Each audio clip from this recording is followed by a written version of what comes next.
Assalamualaikum warahmatullahi wabarakatuh.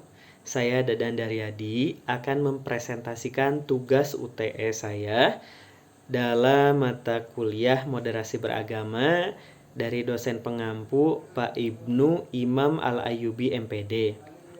Judul yang akan saya bawakan yaitu di bab 11, Penguatan Pancasila dalam Pencegahan Radikalisme. Judul ini diambil dari salah satu buku Pak Ibnu yang berjudul Moderasi Beragama dalam Studi Islam. Nah, sebelum saya memulai presentasinya, izinkan saya berterima kasih kepada Bapak Ibnu untuk kesempatan saya di presentasi kali ini. Baik, untuk identitas saya, nama lengkap itu Dadan Daryadi. Untuk NIM di 2503014. Untuk mata kuliahnya Moderasi Beragama, dosen pengampu Pak Ibnu Imam Al-Ayyubi MPD, program studi PGMI non-reguler semester 1. Baik, jika seperti itu kita mulai saja presentasinya. Kita awali dari latar belakangnya, yaitu era globalisasi meningkatkan ancaman radikalisme termasuk di kalangan generasi muda. Lalu ada media sosial menjadi sarana penyebaran ideologi radikal, dan pendidikan berbasis nilai Islam dapat memperkuat Pancasila dan membangun karakter moderat. Untuk tantangan radikalisme di era digital, itu yang pertama, radikalisme menyebar melalui sosial media seperti Facebook, WhatsApp, Telegram, Instagram, YouTube, dan platform sosial media lainnya. Yang kedua, strategi kelompok radikal yaitu propaganda, video kekerasan, dan manipulasi agama. Untuk dampaknya sendiri, itu intoleransi, penyebaran kebencian, dan ancaman persatuan bangsa. Lalu kita lanjut ke peran pendidikan itu sendiri dalam pencegahannya. Yang pertama, sekolah sebagai tempat membentuk karakter dan moral siswa. Yang kedua, integrasi nilai-nilai Islam moderat di kurikulum mencegah ekstremisme. Yang ketiga, pendidikan dapat mengajarkan toleransi beragama, keadilan sosial, empati, dan solidaritas, di mana pendidikan dapat dimasukkan moderasi beragama secara utuh dan menyeluruh. Baik, kita akan lanjut ke integrasi nilai Islam dalam pembelajaran. Ada contoh implementasi di sekolah, yaitu yang pertama, ajaran tauhid dan akhlak itu membangun kesadaran moral dan kasih sayang.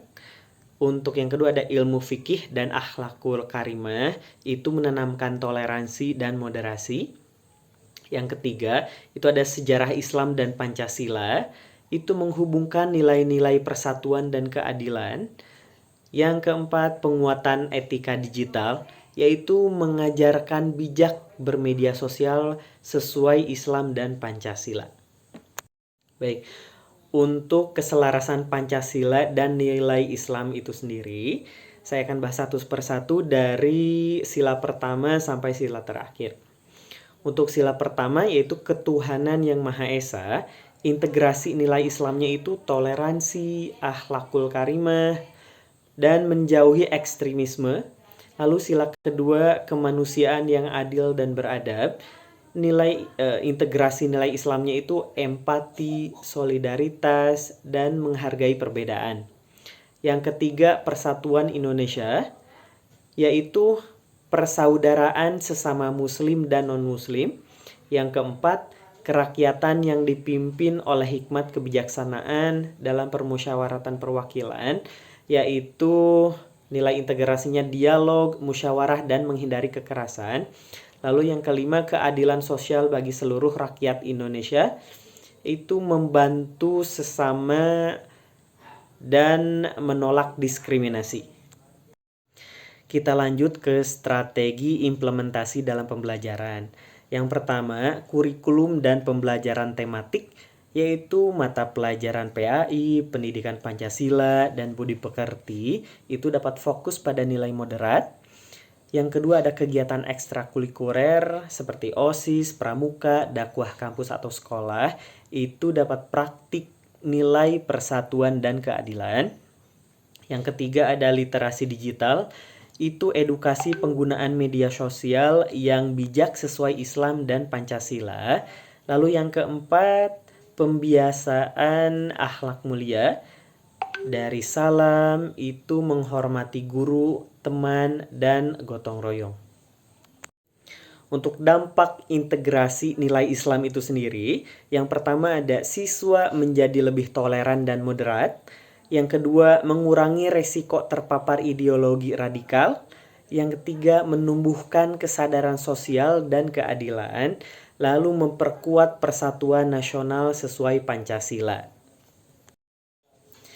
Dan dari semua yang sudah disampaikan, kita dapat menarik kesimpulan. Yang pertama itu integrasi nilai Islam dalam pembelajaran penting untuk mencegah radikalisme. Yang kedua, pendidikan sekolah dapat menjadi benteng moderasi beragama. Yang ketiga, Pancasila dan Islam saling melengkapi untuk membangun generasi toleran, berakhlak, dan berkarakter. Lalu ini tidak kalah pentingnya yaitu perlu kerjasama guru, siswa, orang tua, dan masyarakat untuk implementasi efektifnya.